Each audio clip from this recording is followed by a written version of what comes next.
It's time for My Favorite Husband, starring Lucille Ball. Hello, everybody.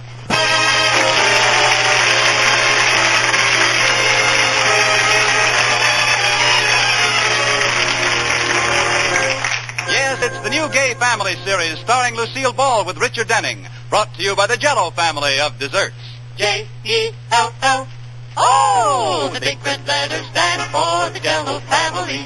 Oh, the big red letters stand for the Jell-O family. That's Jell-O. Yum, yum, yum. Jell-O puddings. Yum, yum, yum. Jell-O tapioca puddings. Yes, sirree. And now Lucille Ball with Richard Denning as Liz and George Cooper. Two people who live together and like it.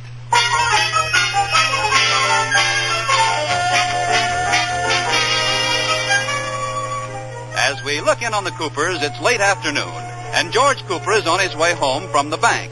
He just got his car out of Miller's garage, where he left it to be overhauled, and is on his way to Sally's beauty parlor, where he left his wife, Liz, to be overhauled.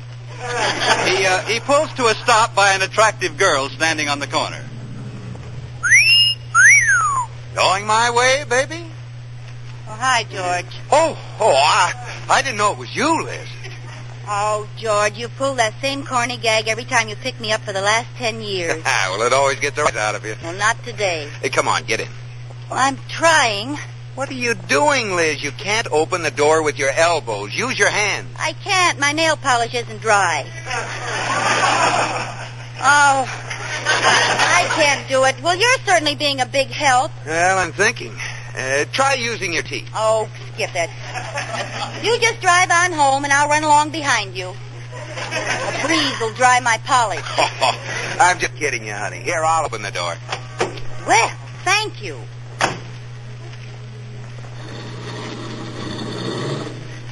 You know, George, before we were married, you would have leaped out of the car, sprinted around to the other side, and swung open the door for me. Well, that was 10 years ago. If I did that today, I'd have a heart attack. If you did that today, I'd have a heart attack. Funny, on the day a man marries his delicate little fiancée, he suddenly finds out his big horse of a wife can open doors for herself. I'm sorry, honey. Come on, give me a kiss. That's enough. I just had a $5 facial. Well, you're in a good mood. Oh, I'm sorry, George, but while I was in the beauty parlor, Sally told me some very disturbing news. There's a strike in the henna factory.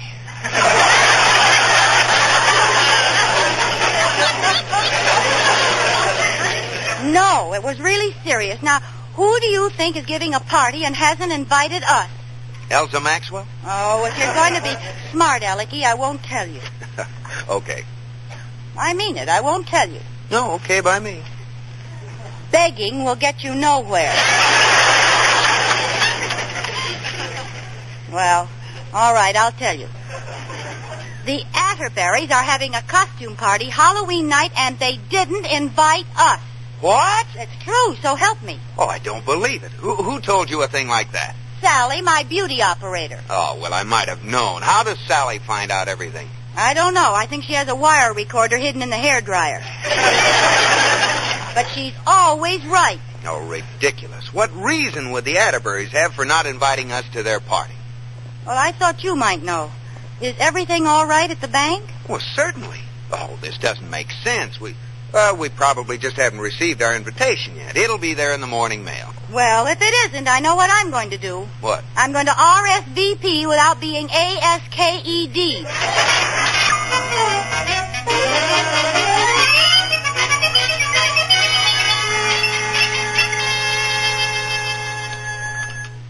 Liz, come and eat breakfast and stop looking for the mailman.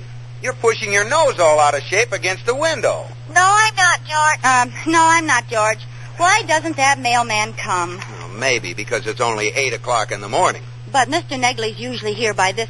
Oh, I know the answer. It's Katie's day off. He starts at the other end of the route when she's not here to give him his breakfast coffee. Smart operator. Say, how's Katie doing with him? Making any headway? Oh, yes. She's gotten him to the lap-sitting stage. No. Yep. He finally agreed to sit on her lap. He sits on her lap? Well, he's so small, George. She'd squash him. Oh, darn it, where is he? This is our last chance. If that invitation doesn't come this morning, we'll know the Atterburys deliberately snubbed us. Look, Liz, if the Atterburys want to give a party and not ask us, it's their business. They probably have a very good reason. There couldn't be any good reason for not asking us. We're their closest friends. They couldn't do a thing like that to us. No, we've given parties without asking them. That was different. I had a very good reason. All right, I can't argue with that kind of feminine logic. Anyway, you only have a beauty operator's rumor that they're giving a party at all. Oh, no, I checked on it. I had Katie call the Atterburys' maid last night, and they are having a party. Well, I don't understand it. Oh, Mr. Wood's out raking his lawn. I'm going out and ask him if he's seen Mr. Negley. Yeah, but your breakfast is getting cold. Well, I'm not hungry. Hello, Mr. Wood. Oh, morning, Mrs. Cooper. Mr. Wood, have you seen the mailman? No, and I've been out here an hour. An hour? Oh, yes, I like to be out of the house while my wife serves breakfast to our 11 children. Oh, that must be quite a sight. It's like feeding time at the zoo. Oh, you're just saying that. I'll bet they're perfect little angels. Mrs. Cooper, have you ever been in on an 11-way fight with breakfast foods?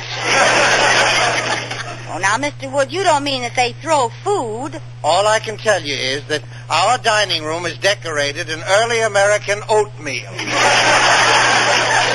You want to come in and see for yourself? Yes, I'd love to. You're always telling me wild stories about your family. Oh, there's Mr. Negley down at the corner. I'll see you later, Mr. Wood. Goodbye, Mrs. Cooper. Oh, Mr. Negley! Oh, Mr. Negley, am I glad to see you. Really? Well, I always look forward to seeing you, too. Oh. Well, thank you. May I have our mail, please? Is Katie home? No. May I have our mail, please? You know, Mrs. Cooper, I like Katie. Someday, if things go well, maybe she'll let me put my stamp on her envelope. I hope so. Mr. Negley, will you give me our mail, please? I'd love to change her zone number to mine. She's really too good for me. She's first-class matter. Yes, could I have... She's better than that. She's airmail special delivery. Well, I'm sure she is. Registered. Look, Mr. Negley, someday I hope you and Katie settle down and raise a lot of little postcards. But right now, will you please give me our mail? Oh, yes, I have a letter for you here somewhere. Here it is. I'll take it. Oh. Well, you see, Grabby? You've only got half of it. It served you right. Well, this might be it. Let's see. You are cordially invited. Quick, what does the other half say? To bring your car home for service. Great. Isn't there another letter for us? No, that's all. Maybe you made a mistake. Please. There isn't a man in postal service who sorts his mail more carefully than Harrison Q. Negley. Oh, well, I'm sorry. Well, let me take a look. Take your hands off my mail bag! Mr. Negley, this is more important than you think. You're tampering with the U.S. mail. Oh. Now look what you've done. I'm all unsorted. And that's what you've done to my Fragile. Oh, why didn't I stay in Parcel Post? Oh, I'm awfully sorry, Mr. Negley. I'm sure I'd get a letter from Mrs. Atterbury. Here, I'll help you sort. No, just leave me alone. And if you're talking about Mrs. Atterbury's party, I delivered those invitations last week, and you didn't get glad. You didn't? Glad.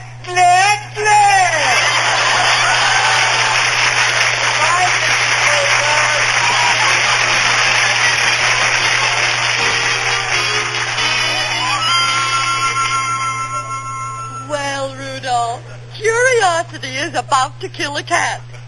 Guess who just called on the phone? Who, Lotus Bud? Liz Cooper. She and George are down at the corner drugstore, and they want to drop by. Oh, Iris, I wanted to watch television. Well, you can't. They're coming over. You mean I have to miss Hopalong Cassidy? This may be the night he gets killed.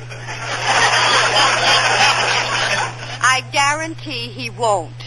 Now, they'll be here any minute. Help me pick up the papers on the floor.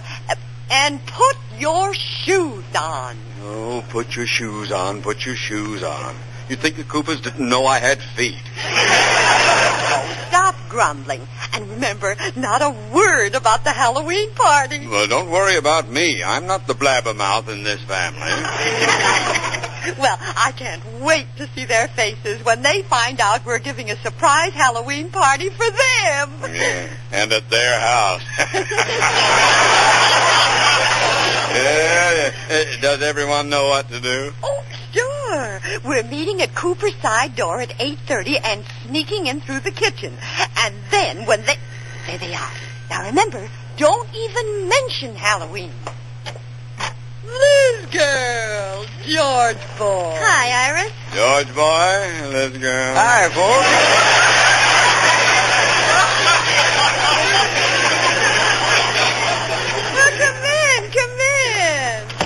Well, I hope you don't mind that we came over without an invitation. Oh, that's all right. What's new, Liz? Oh, nothing. What's new with you? Nothing. Oh. How about you, Rudolph? You hop along?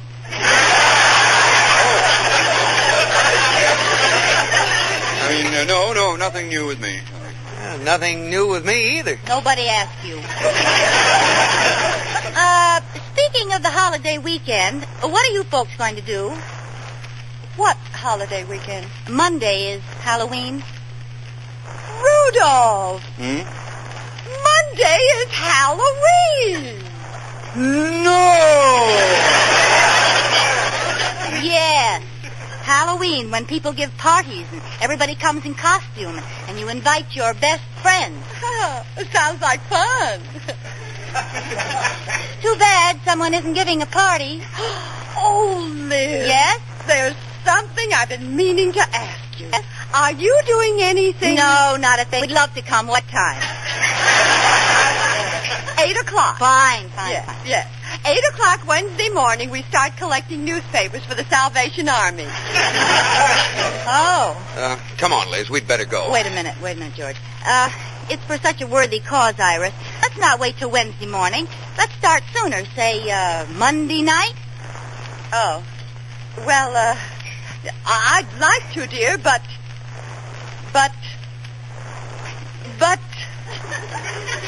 Would you like an ashtray for that butt, darling?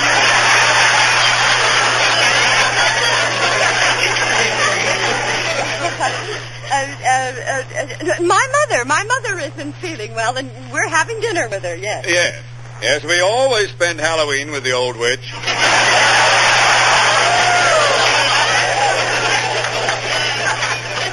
Rudolph!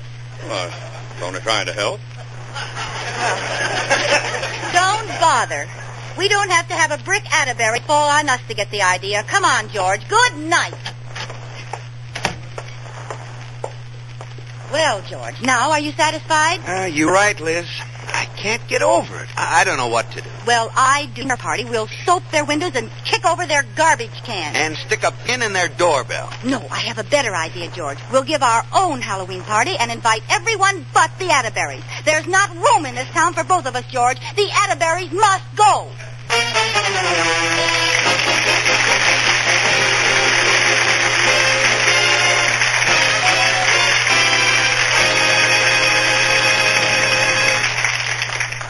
Well, there's not a ghost of a chance that you'll be a social spook at your Halloween party. Not if you highlight it with this festive Halloween sundae, made with golden buttery Jell-O butterscotch pudding.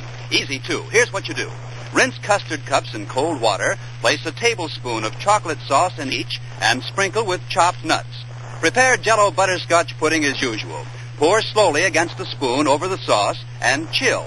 When you unmold it, the dark chocolate sauce flows richly over the golden butterscotch pudding and makes an elegant effect.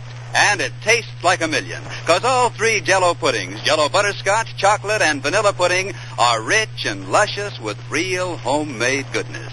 All you do is add milk, and they take about 5 minutes to cook.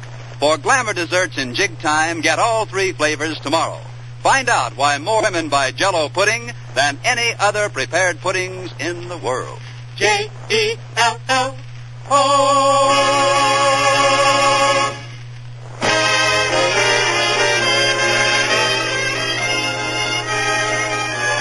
back to the Coopers. There's a certain party in Sheridan Falls who is upset because she hasn't been invited to a certain party.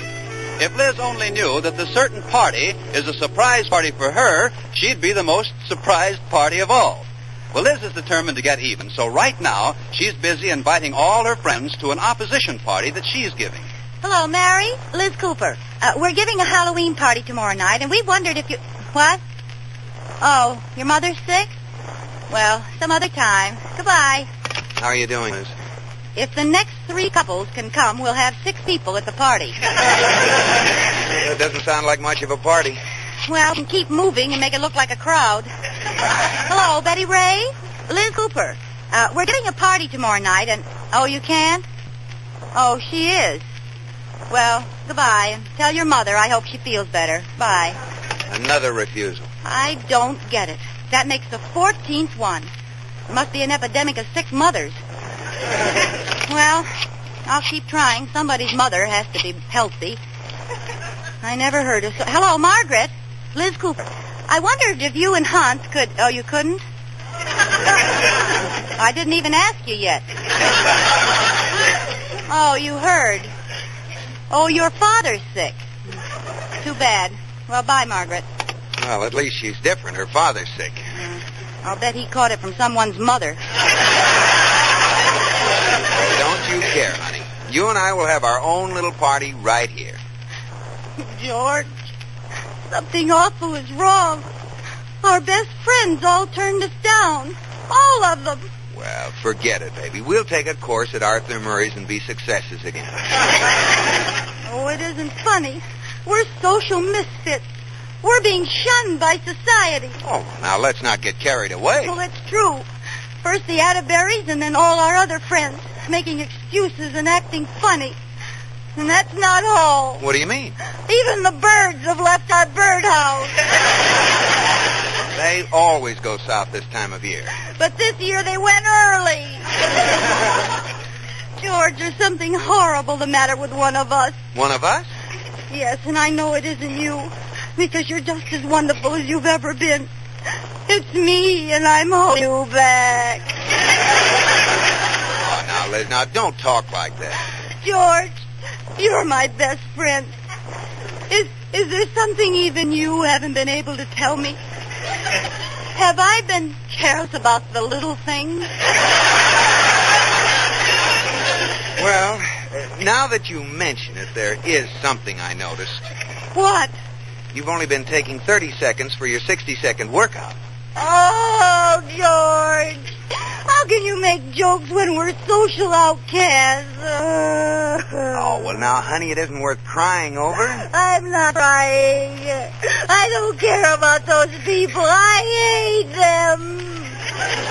Well, I'm going to call up Atterbury right now and ask him what this is all about. No, he won't tell you. He'll be embarrassed. I know, George. I've got it. Let's go to the Atterbury's party. Liz, have you cracked your crock? Don't you see? It's a costume party, so nobody will know us, and we'll mingle with the guests and say, and it's shocking about the Coopers. And when they answer us, we'll find out the awful truth. You've got something there, Liz. But what kind of costume shall we wear? Well, the way people are acting, we ought to go dressed as a couple of skunks.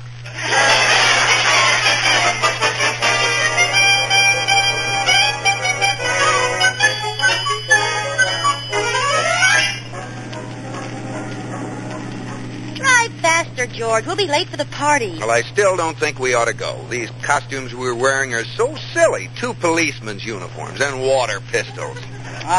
You're just mad because you're sergeant and I'm a lieutenant. Kiss me, Sergeant. That's an order. Couldn't you have gotten some other costumes? I told you the only other thing he had left was 2 halves of a horse. Well, what's the matter with that? At least it would have been unusual. I'll say it would. They were both hind ends.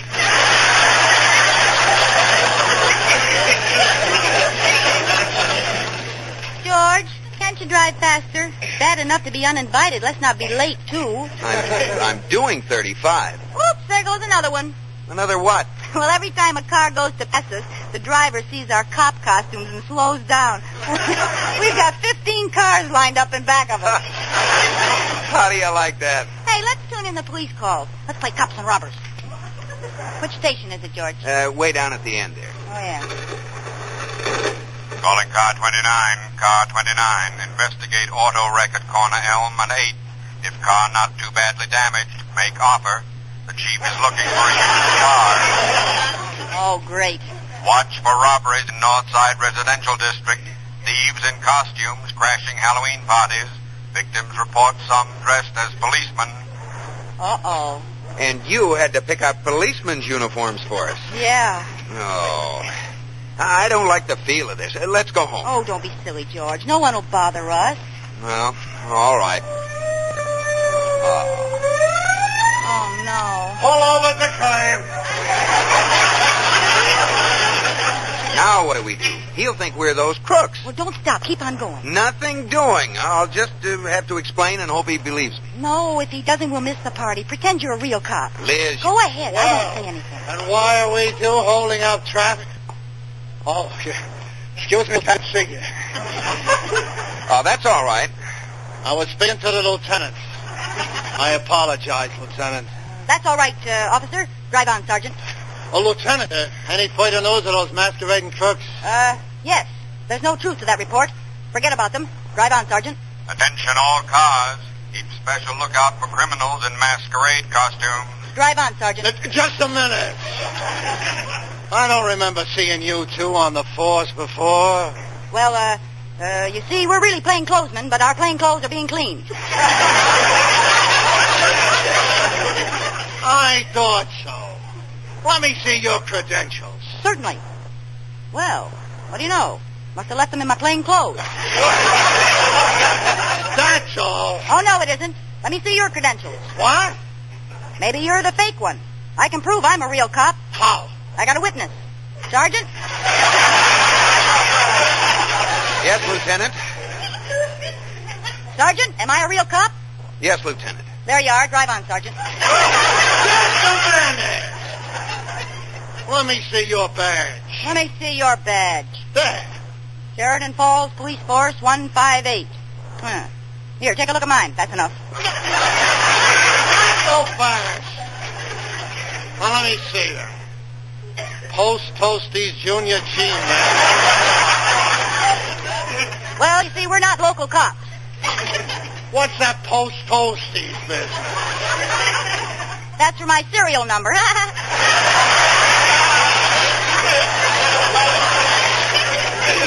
All right, you're coming with me. Oh, you really fixed this up, Liz. You'll never take us alive, George. I still got my gun, one squirt for each of us. Come on, out of the car. Oh, look, officer, we're not crooks. My name is George Cooper. I live at 321 Bundy Drive, and I'm vice president of the Sheridan Falls National Bank. Now, if you'll just follow us home, I'll show you plenty of identification. Well, okay, but no funny business. I'll just get in the back seat and go with you. No, thank you. Drive on, Sergeant. Oh, cut it out, Liz. Okay.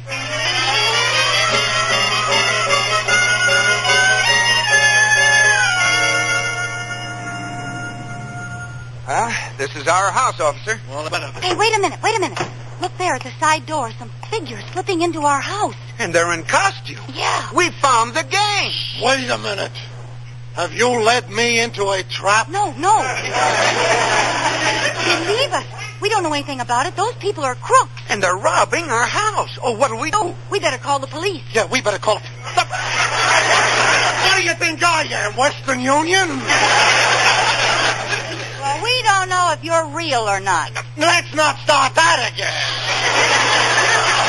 They'll hear us. Oh, come on. Catch him red-handed. Okay. Now, quiet, everybody. We'll sneak up to the door.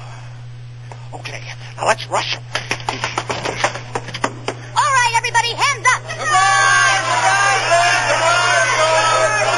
Iris! Mr. Atterbury. George, boy. I knew it. You're all in this together. You mean this is a surprise party for us? Yes, you didn't suspect a thing, did you? Well, not a thing. And what wonderful costumes you have. Okay, hands up, everybody. Oh, for goodness sake. Introduce us to your friend, Liz. I can't get over it. A surprise party, and all the time we thought nobody liked us. Listen to me. Hands up, everybody. Look, fella, you made your entrance. The gag's over. Oh, here we have all these wonderful friends, and we thought nobody liked us. Hands up, please.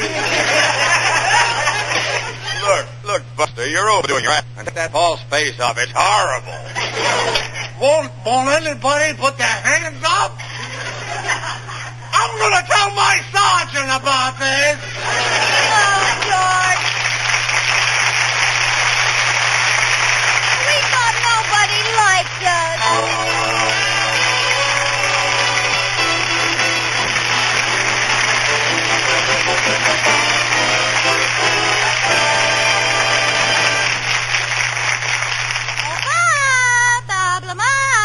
Yes, Lucille? Bob, if I'm not being too personal, how many people do you think eat Jell-O pudding? You know, I've been wondering the same thing. You have. How did you happen to ask me that just at this moment? Well, I don't know. It was just the next line of my script. Why don't we ask a fortune teller, Bob? My rates are very reasonable. You, a fortune teller? Yeah, don't tell a soul. See, my real name isn't Lucille. It's Crystal. Crystal Ball. Step right into my tent and I will tell the future for you.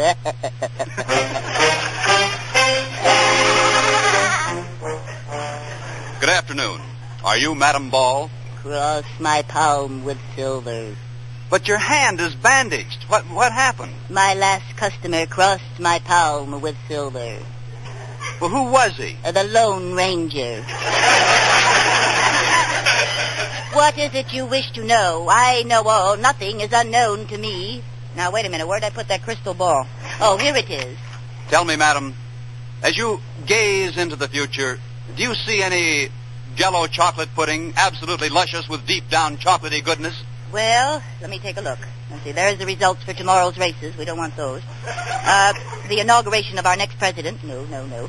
Who's going to play in the Rose Bowl game? Nope. Nothing here about Jell-O chocolate pudding. Well, how about Jell-O butterscotch pudding with that buttery brown sugar flavor? Or Jell-O vanilla pudding, rich and smooth as cream? Oh, now, let me see. Aha! Are they swell desserts for the kids? Yes. Or do you simply add milk and they cook to velvety perfection in just about 5 minutes? That's it. Nope, don't see a thing about them. You forgot to cross my palm with silver. All right, here. Well, look at all the Jell-O puddings. Everyone's crazy about them. Old people are saying Jell-O puddings are fine. Young people are saying Jell-O puddings are great. Gay people are saying Jell-O puddings are swell. Pixelated people are saying they cook to velvety perfection in just about 5 minutes. That is all. Take it away, Bob.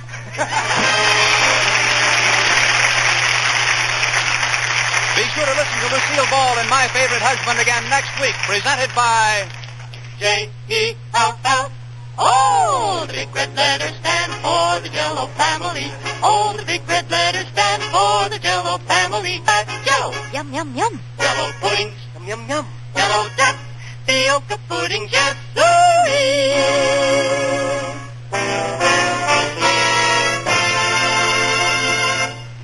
Oh, it's log cabin syrup for my yum-yum with that real no flavor so fine. Yum-yum, blended in a good on your table. That real maple flavor, the pancakes of flavor. It's log cabin syrup for my yum-yum. Yes, Log Cabin delicious Northwoods Miller. It's America's most popular quality table syrup. Enjoy it on waffles or pancakes for Sunday night breakfast. It's log cabin syrup for my yum-yum-yum. This is CBS, the Columbia Broadcasting System.